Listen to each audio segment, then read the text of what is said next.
हरे कृष्णा कृष्ण कृष्ण हरे हरे, हरे Ram Ram Ram Hare Hare.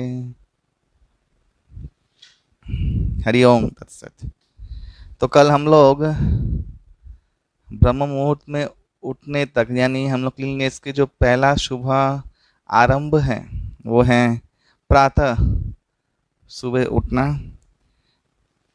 Actually ये पांचरात्रि का प्रदीप जो बुक है उसमें आ, जो जीबीसी लोगों ने जो जो निर्देश दिया है, मैं वो हिंदी में आप लोगों को बोलूँगा। और इसमें क्लीननेस में बहुत सारा जो खुद का क्लीननेस है, यानी हम लोग को क्या क्या स्टैंडर्ड फॉलो करना है। आ, शुद्ध आचार, शौचाचार के रूप में उसमें है शयन, मलमूत्र त्याग, दंत मंजन। हम्म, तो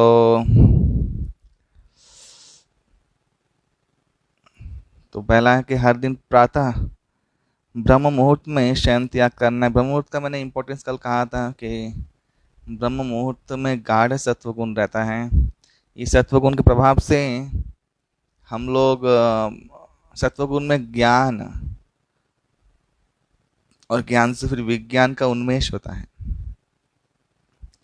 ये सबसे महत्वपूर्ण समय है आध्यात्मिक चर्चा के लिए। इसके बहुत सारे कारण हमने सुने थे। तो आप सभी लोग ये जान के रखिए कि आध्यात्मिक जीवन में अगर आप लोग को और डीप जाना है, ये ब्रह्म मुहूर्त का जो शयन त्याग है, इसको एक ऐसा आदत बनाना है जो आदत आपके गंभीर रोगावस्था में भी बरकरार रहे। ये एक बहुत बड़ा वर्चुअल क्वालिटी है।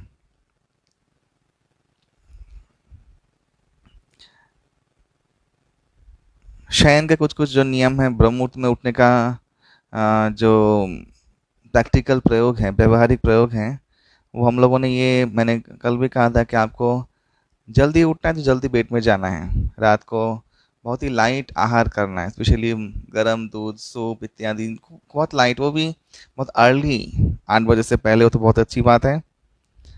तो दूसरा है कि ठीक से नींद लेने के लिए पहले मलमूत्र त्याग करना चाहिए और फिर स्नान करके हाथ पैर मुख ठंडे पानी से धोना चाहिए। अगर आपको ठीक से नींद लेना है कब अवश्य मलमूत्र त्याग क्या, अगर कॉल आता है तो आपको त्याग करके हाथ पाँव मुंह धो के, अगर मल त्याग करना है तो अवश्य नहा के फ्रेश होके उसके बाद ही आप नींद लेने जाएं, तो आपको आ, कोई बाधापूर्ण निद्रा नहीं आएगी। हर दिन 6 घंटे से ज़्यादा निद्रा नहीं लेना चाहिए। अगर विश्राम की आवश्यकता ना हो तो कभी दिन में नहीं सोना चाहिए।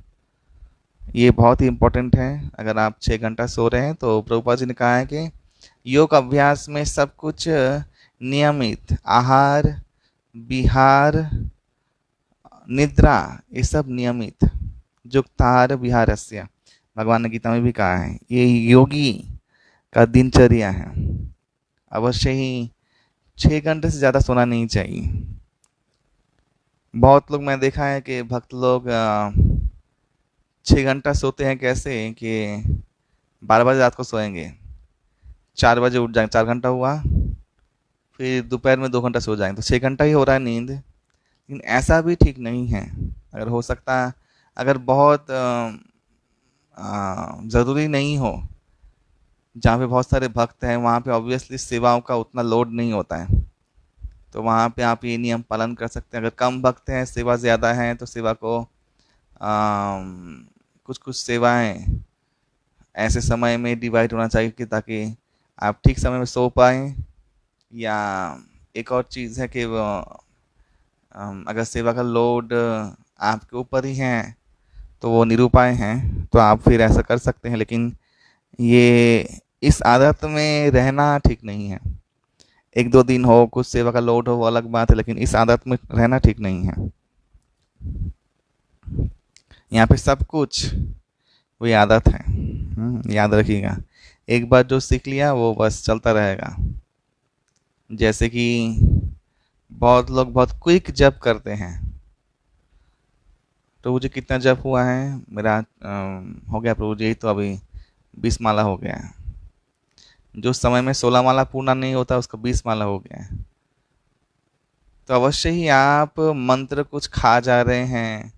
आपका ऐसा अभ्यास बन गया है, जप करने का एक अभ्यास हो जाता है। मैंने देखा है सबका,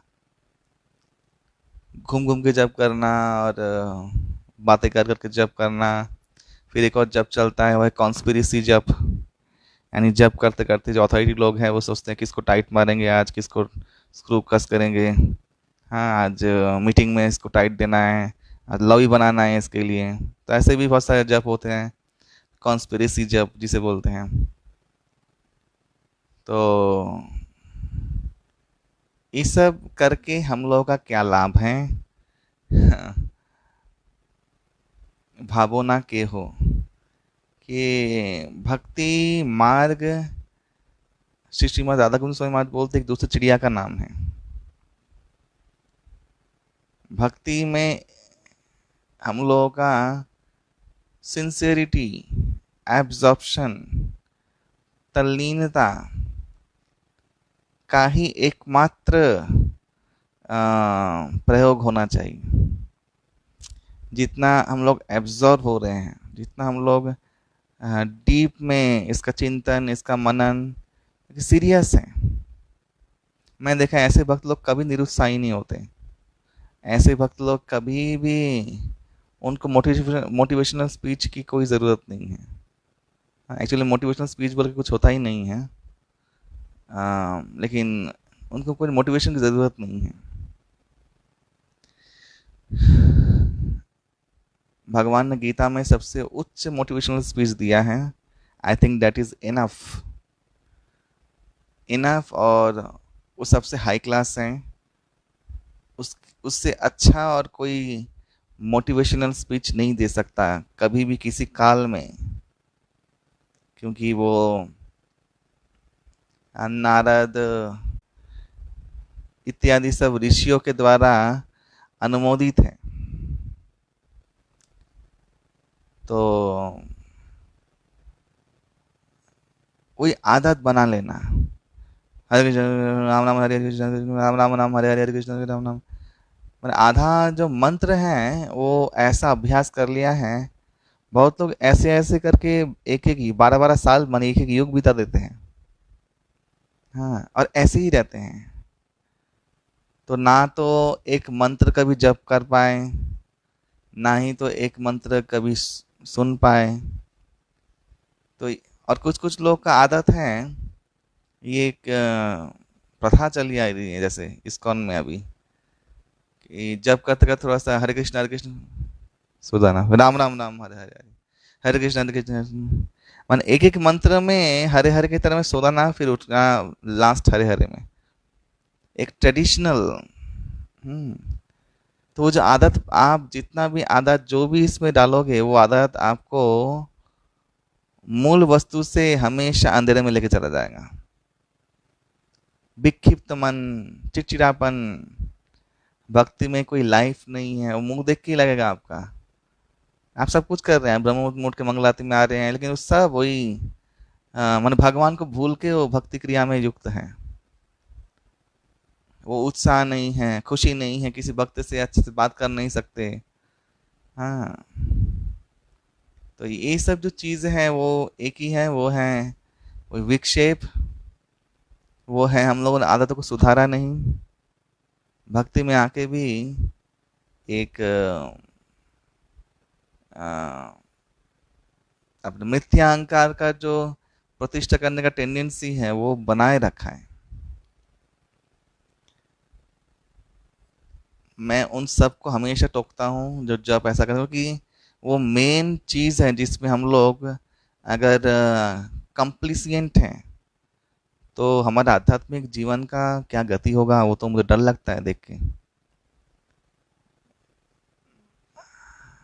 एक बार श्री श्रीमद भक्ति स्वामी महाराज कोलकाता में ये लेक्चर में कहा था कि ज़्यादा माला करने से अच्छा है 16 माला प्रभुपाद ने दिया है, वो अच्छे से करना पहले। ज़्यादा माला करने में कोई बुराई नहीं है।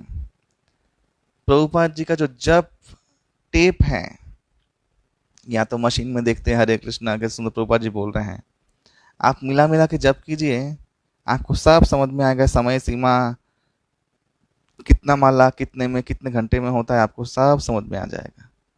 मैंने खुद इसको एप्लीकेशन में लाया, मैंने खुद अपने जप को एक सुधार में लेके गया हूँ मैं। हाँ, तो ये आदत, ये अगर पड़ गया है सब लेजीनेस का आदत, तो वैसा ही परंपरा चल रही आएगी। रघुकुल रीति चरा चली आई, प्राण जाई पर आदत ना जाई, फिर ऐसा हो जाएगा। तो आदत हम लोग को कभी भी, हम लोग को ऑब्वियसली, इसलिए भक्तों के संसर्ग में रहने का मतलब ये भी है, भक्त लोग आपको चेक करके तुरंत वहाँ सावधान कर देंगे। उसको आपको ये नहीं लेना चाहिए कि अरे ये मुझे टोक रहा है, नहीं, वो आपको हेल्प कर रहा है। हाँ, तो जब किस समय ऐसा, ये एक प्रसंग था इसमें मैंने बोल दिया, तो ये भी एटिकेट में ही आता है। तो कुछ भी आदत को आ, मन के घेरे में डालिए मत, मन आपको ट्रिक कर जाएगा उस आदत से। इसलिए स्ट्रिक्ट रहना, 6 घंटा से ज़्यादा नींद नहीं लेना है, और वैसे सोने का जो आदत है वो थोड़ा चेक करना है, तो आपका स्वाभाविक चेतना बहुत अच्छा रहेगा। एक और जो दिया हुआ मैं बोल नहीं सकता।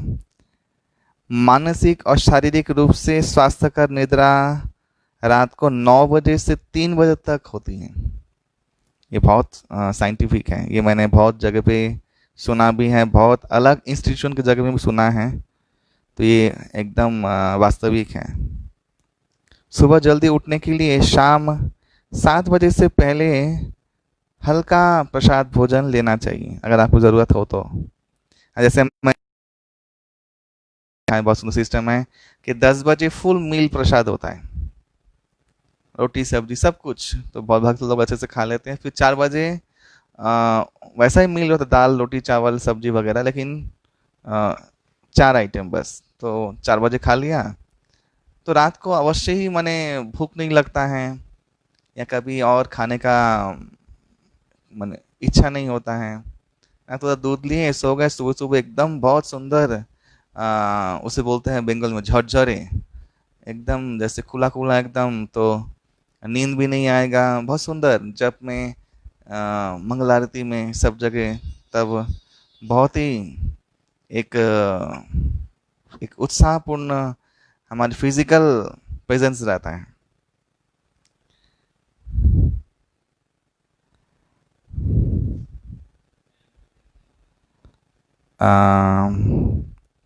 कभी भी त्रिसंध्या, सूर्योदय, दोपहर और सूर्यास्त में निद्रा नहीं लेना चाहिए, ये हमेशा याद रखिएगा। ये बहुत अलक्ष्मी है। ये जो सूर्योदय में, दोपहर में, दोपहर मैंने 12 बजे एक्चुअली, मैंने जो त्रिसंध्या होता है, और सूर्यास्त में संध्या काल में कभी भी शयन नहीं करना चाहिए, या लेटे रह के बुक पढ़ना, टीवी देखना या मोबाइल देखना नहीं चाहिए।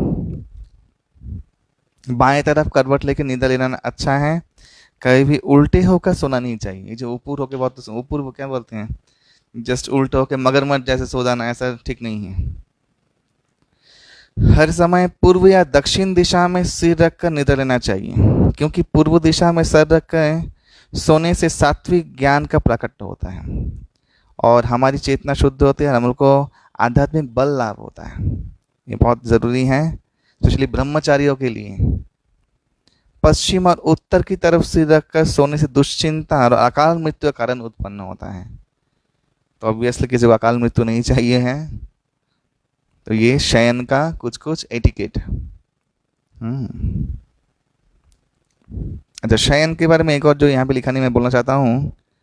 शयन हम लोग जब कर रहे हैं, जिस जगह पे सो रहे हैं, जो लोग बेड में सोते हैं, मेरे ख्याल से भक्तों के जीवन में तो बेड बोल के कुछ होना ही नहीं चाहिए। ये जो बेड सिस्टम है ना, कॉट सिस्टम, ये एकदम थर्ड क्लास सिस्टम है। क्यों? क्योंकि आप उस बेड में जो गद्दा है या कुछ है, वो हमेशा अशुद्ध रहेगा, फिर आप बैठेंगे उसमें जब करेंगे सब, माने एक अशुद्ध चेतना वाला चीज़ है वो। सबसे बेस्ट है कि नीचे चटाई बिछाओ, उसके ऊपर चादर चादर लगाओ, सो। सोने के बाद जब उठो तो चटाई उठा के उस जगह पोंछ दो, बस। सुंदर शुद्ध वातावरण। जिस स्थान पे सोते हैं, मतलब ब्रह्मचारी लोग भी जिस रूम में सोते हैं, जिस रूम में आपने वहाँ पे आप सोए हैं, निद्रा जापन किया है 1 घंटे से भी ज़्यादा, आपको अवश्य ही स्नान करना चाहिए। आप उठेंगे, वो बिस्तर को उठा के एकदम ऐसी जगह पे रख देना चाहिए जब वहाँ टच ना हो कभी भी। हाँ, हमारे विद्यानगर टेम्पल में बहुत सुंदर सिस्टम था ये सब चीज़ें, और मैंने प्रैक्टिकली वहाँ से सीखा है। तो और उस जगह को तुरंत पोंछ देना चाहिए नहा धो के आने के बाद, ताकि वो मलिनता, वो अशुद्धता, तमोगुण वहाँ वहाँ पे ना रहे। जहाँ पे हम लोग सोते हैं, हमारे नवद्वार है हमारे बॉडी में, उस नवद्वार से सिक्रेशन होता है, जैविक द्रव्यों का खरीद होते हैं, खरीद यानी निकलना ना। तो वो हमारा बॉडी है कचरा सामान, जहाँ पे भी इस बॉडी में लेके जाएंगे कचरा ही करेंगे। तो इसलिए वो तमोगुणी होता है, बहुत ही तामसिक चीज़ होता है, अस्वच्छ होता है, मुंह से लाल निकालना वगैरह वगैरह। तो वो बिस्तर को समेट लो, एक जगह पे फिट कर दो जहाँ पे टच ना हो। विद्यानगर में तो बिस्तर टच होता तो तभी तुम्हें बस समय नहाना पड़ता था। वो हम लोग अब ऐसा स्टैंडर्ड पालन किए हैं। तो वो उसी जिस चटाई में आप सो रहे हैं उसमें कभी जप करना नहीं चाहिए, या उसमें बैठ के कोई बुक रीडिंग, आध्यात्मिक बुक पढ़ना एकदम ही नहीं चाहिए, ये एकदम इलीगल है। तो ये एक है। और आप जिस वस्त्र को पहन के सो रहे हैं, अवश्य ही जब सो रहे हैं, या तो आप उस वस्त्र को एक जगह रख दें कि सोने के समय बैठ पहनेंगे जहाँ पे आपको टच करना ना हो, या तो आप ऐसे वस्त्र यूज़ कीजिए जो आप सो के उठ के तुरंत नहा के उसको धो दें। हाँ, वो वस्त्र मैंने एक ब्रह्मचारी को देखा था, आई डोंट थिंक, मुझे याद नहीं कौन सा ब्रह्मचारी, वो रात को सो रहा है और मैंने सुबह जो कपड़ा पहनेगा, जो सूख गया है कपड़ा, वो पैक करके अपने तकिए के नीचे घुसा दे रहा है, और नहा धो के आके तकिए से निकाल के वो कपड़ा पहन के मंदिर में मंगल आरती में जा रहा है। मैंने जू में देखा था, पता नहीं, आई डोंट नो। मैंने पूछा था आप ऐसा क्यों करते, बोले ये प्रेस हो जाता है, इस्त्री हो जाता है। तो ये इस्त्री से ज़्यादा जरूरत है हमारे ब्रेन का मिस्त्री। हाँ हाँ, कपड़ा इस्त्री होना उतना, ब्रह्मचारी का कपड़ा और इस्त्री क्या, सन्यासी ब्रह्मचारी का कपड़ा और इस्त्री क्या। हाँ, तो वस्त्र शुद्ध होना, इस शुद्धता का बहुत लेवल है, सूक्ष्म सूक्ष्म। बहुत लोग इसको बहुत लेजीनेस के कारण पालन नहीं करते, लेकिन वही चीज़ आपके जीवन में आप नेग्लेक्ट करते हैं, लेकिन कहीं ना कहीं आपके जीवन में वो ऐसा रोड़ा डाल देगी कि फिर एकदम पछताना पड़ेगा। वैसे भक्तिमान को पतन तो होता नहीं है, फिर भी समय का अपचय होगा। सीखे, मैंने बोला ना कल, जो मैंने बोला वरण दशा में वरण करना है जो चीज़ें, वो ठीक ठीक वर्ण करना है, ताकि समय फिर उसको दोबारा सीखने में समय ना जाए।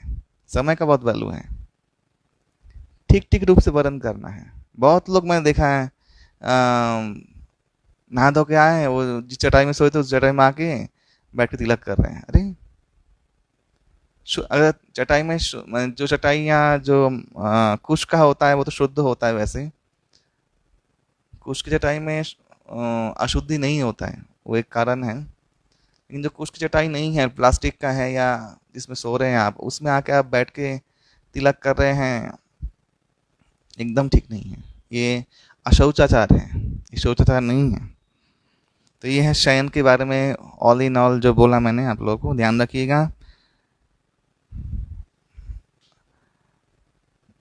अपने आप को अपग्रेड करने का कोई भी अवधि, कोई भी समय काल नहीं। जब भी सही शिक्षा जहाँ से मिले वहाँ तुरंत ग्रहण करना चाहिए। मैंने खुद किया है विद्यानगर में, बहुत कुछ चीज़ें मुझे अच्छा लगा, उसको एक्सेप्ट कर लेना चाहिए, सीख लेना चाहिए, जहाँ से भी अच्छा मिले भक्तों के द्वारा। अब यह मल मूत्र त्याग। बाहर मलमूत्र त्यागने से पहले घास, पत्ते या पत्थर से जमीन को ढक देना चाहिए। ये धरती माता पर हमारी श्रद्धा है, ये शास्त्रीय आचरण है। बाहर अगर जो करते हैं खेत खेत में इत्यादि जगह पे। शौचालय में पहनने के लिए अलग पादुकाएं होनी चाहिए। मलमूत्र त्यागते समय कोई भी पादुका व्यवहार करना उचित नहीं है। खड़े होकर या स्नान करते समय मूत्र त्याग करना नहीं चाहिए। स्नान और मलमूत्र त्यागने के बाद शौच कार्य के लिए उपयोगी जल पात्र अलग अलग होना चाहिए। माने मलमूत्र त्यागने का शौच पात्र अलग होना चाहिए और स्नान करने का अलग होना चाहिए। दोनों पात्र एक दूसरे से स्पर्श ना हो पाए, ये बहुत बड़ा चीज है। ब्राह्मण लोग मलमूत्र त्यागते समय दाहिने कान पर अपना उपवीत ढाई पेच लपेट के रखें। अगर ऐसा नहीं होता तो वह जनेऊ व उपवीत अपवित्र हो जाता है और उसे तुरंत बदलना चाहिए, क्योंकि दक्षिण कान में सारे तीर्थ निवास करते हैं, गंगा आदि इत्यादि। इसलिए मल त्यागने के बाद पायुस्थान साबुन से धोना चाहिए और तुरंत स्नान करना चाहिए। ये बहुत बहुत इम्पोर्टेंट है। अभी आ, कुछ लोग उच्च वर्गीय किसी वैष्णव को फॉलो करके अभी क्या एक गमछा होता है, बोला कि उसको पहन के करने से ना कि नहाना नहीं पड़ता है। आई डोंट नो इसका लॉजिक क्या है। मल त्यागते समय शरीर से मल टच होकर निकलता है, नहाना तो पड़ता ही है। मुझे नहीं पता इसका साइंस क्या है, लेकिन ये आदत अगर डालें तो ज़्यादा बेस्ट है। फिर बहुत लोग क्या है, एक सीखा था, किसी ने सिखाया था मुझे। मैंने ब्रह्मचर्य आश्रम में बहुत सारे एक्सपीरियंस सुना है कि अगर आपको संध्या काल में लैट्रिन, कोई बात नहीं, आप कमर तक धो लीजिए। ऐसे कमर तक धो के क्या होगा, मेरा बाल है, मेरे ऊपर का हिस्सा है, वो सब वो नहीं, वो तो शुद्ध हो जाता है। मैंने बोला लॉजिक क्या है? नहीं, ऐसा करते हैं सब लोग। तो ऐसा करते हैं, वैसा करते करते तो बहुत कुछ ऐसे वैसे बहुत कुछ करते हैं। कहाँ लिखा हुआ है, कहाँ पे दिया गया है, वो देखना बहुत ज़रूरी है। स्पेशली मल त्यागने के बाद अवश्य ही स्नान करना चाहिए। मुझे याद है कि हम लोग जापा रिट्रीट में थे, गोवर्धन में 2011 में सचिन स्वामी महाराज के रिट्रीट में। तब वहाँ जाके मुझे बहुत डायरिया हो गया था, लैट्रिन के बाद लैट्रिन। उस ठंड में, दिसंबर में, मैं वो ठंडे पानी से मैं एक दिन में 20 बार से ज़्यादा नहाया हूँ। बीमार नहीं पड़ा भगवान कृपा से, लेकिन शौचाचार के प्रति भी निष्ठा होना चाहिए। ब्रह्मचर्य का बहुत सारा एस्पेक्ट्स है। उसमें एक चीज़ है, कभी भी कोई सदाचार या एटिकेट या आध्यात्मिक जीवन में उपयोग चीज़ के लिए कभी कॉम्प्रोमाइज़ नहीं करना चाहिए। तो ये सब बातें ना सुने, बेटर है। जो ये पांचरात्रि की प्रदीप बुक से ही मैंने लिखा है, मेरे हिंदी बुक में वैष्णव तोषिनी में। तो ये इसमें दिया हुआ है, आप लोग देख सकते हैं। आबादी, जमीन, खेत, गोचारण भूमि, बड़ी सड़क या राजपथ, नदी या तालाब, जल के अंदर, भस्म स्तूप के निकट, शमशान घाट में, जहाँ तक नदी प्लावित करती है उस जमीन पे, चूहे या सांप के बिल पर, दीमक के टीले पर कभी भी मल मूत्र त्याग नहीं करना चाहिए। मूत्र त्याग करने के बाद अपने मूत्रांग को, लिंग को पानी से धोना चाहिए। यह है प्रॉपर क्लीनलीनेस। और भी है, हरिभक्त विलास के अनुसार जब भी हम लोग मूत्र त्याग करते हैं हम लोग को 16 बार कुल्ला करना चाहिए। ये हरिभक्त विलास का स्टैंडर्ड है, मैंने ये यहाँ पे बोला नहीं, लेकिन एटलीस्ट 3 बार कुल्ला करें। और पता नहीं इसका व्यवहारिक प्रयोग मैंने बचपन से किया है। मुझे जब मूत्र आए तब मैं हमेशा कुल्ला करता था, पता नहीं पहले से ही। बाद में आके देखा कि अरे ये तो इधर लिखा हुआ है 16 बार कुल्ला करना चाहिए।